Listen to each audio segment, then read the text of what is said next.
ಒಂದಿಷ್ಟು ಕಂಡು ಬರ್ತದೆ ನಮಗೆ. ಅದಕ್ಕಾಗಿ ಇದನ್ನು ಕಿತ್ತು ಹಾಕೋದು ಹೆಂಗಪ್ಪ?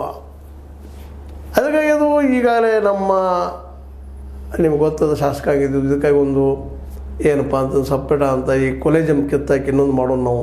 ಅದ್ರ ಕೇಂದ್ರ ಸರ್ಕಾರದ ಪ್ರೈಮ್ ಮಿನಿಸ್ಟರು ಅದು ಇನ್ನುಳಿದವರು ಅದ್ರಲ್ಲಿ ಇರುವಂಥದ್ದು ಅಂದ್ರೆ ಅದ್ರ ಮೇಲೆ ಒಂದು ಕಮಾಂಡ್ ಇರಲಿ, ನ್ಯಾಯಾಂಗದ ಮೇಲೆ ಅದರ ಪಾರದರ್ಶಕತೆ ಇರಲಿ ಅಂತೇಳಿ. ಆದರೆ ನ್ಯಾಯಾಂಗ ಮಾತ್ರ ಅದಕ್ಕೆ ಒಪ್ತಾ ಇಲ್ಲ ಅನ್ನೋದು ಈಗಾಗಲೇ ಗೊತ್ತಿದ್ದಂಥ ವಿಷಯ. ಕಾಲೇಜು ವ್ಯವಸ್ಥೆ ಬಗ್ಗೆ ಸಾಕಷ್ಟು ಟೀಕೆಗಳಿವೆ.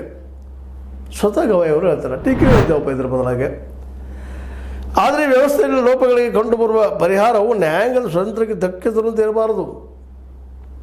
ಇದೇನು ನೀವು ಪರಿಹಾರ ಇದಕ್ಕೊಂದು ಹುಡುಕ್ಬೇಕಂತ ಮಾಡ್ತಾಯಿದ್ರಿ. ಇಲ್ಲಿ ಭ್ರಷ್ಟಾಚಾರ ಕಡಿಮೆ ಮಾಡಬೇಕು ಮತ್ತು ಆಯ್ಕೆಯಲ್ಲಿಯೂ ಇನ್ನಷ್ಟು ಪಾರದರ್ಶಕತೆ ಬರಬೇಕಂತ ನೀವು ಮಾಡ್ತಾಯಿದ್ರಿ.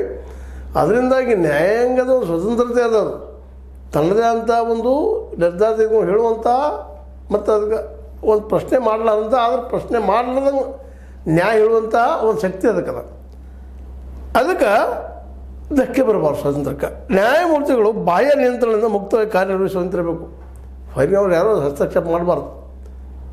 ಅದು ಉದಾಹರಣೆ ಶಾಸನ ಆಗಿರಲಿ, ಮತ್ತೊಂದಿರಲಿ, ಕಾರ್ಯಾಂಗಿರಲಿ, ಯಾವುದೇ ಅಧಿಕಾರಿ ಇರಲಿ, ಯಾರೂ ಅದರ ಹಸ್ತಕ್ಷೇಪ ಮಾಡುವಾಗಿಲ್ಲ. ಪೂರ್ಣ ಪ್ರಮಾಣದ ಸ್ವತಂತ್ರ ಇರಬೇಕು ಅನ್ನೋಂಥ ಮಾತನ್ನು ಗವಾಯಿ ಅವರು ವ್ಯಕ್ತಪಡಿಸ್ತಾ ಇದ್ದಾರೆ. ಅದು ಸತ್ಯ ಅದ ರೀ.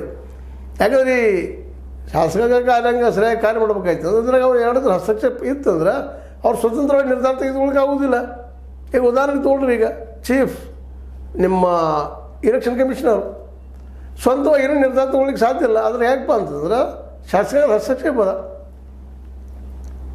ಅದರಲ್ಲೇ ಏನಪ್ಪ ಅಂತಂದ್ರೆ ಸಮಾನವಾದ ಅಧಿಕಾರ ಇಲ್ಲಲ್ಲೇ. ಎಲ್ಲರೂ ಕೇಂದ್ರದ ಕೈಯಾಗ ಆಡಳಿತಾರೂಢ ಪಕ್ಷದ ಕೈಯಲ್ಲಿ ಅಧಿಕಾರ ಅದ ಅಂದಾಗ ಚೀಫ್ ಎಲೆಕ್ಷನ್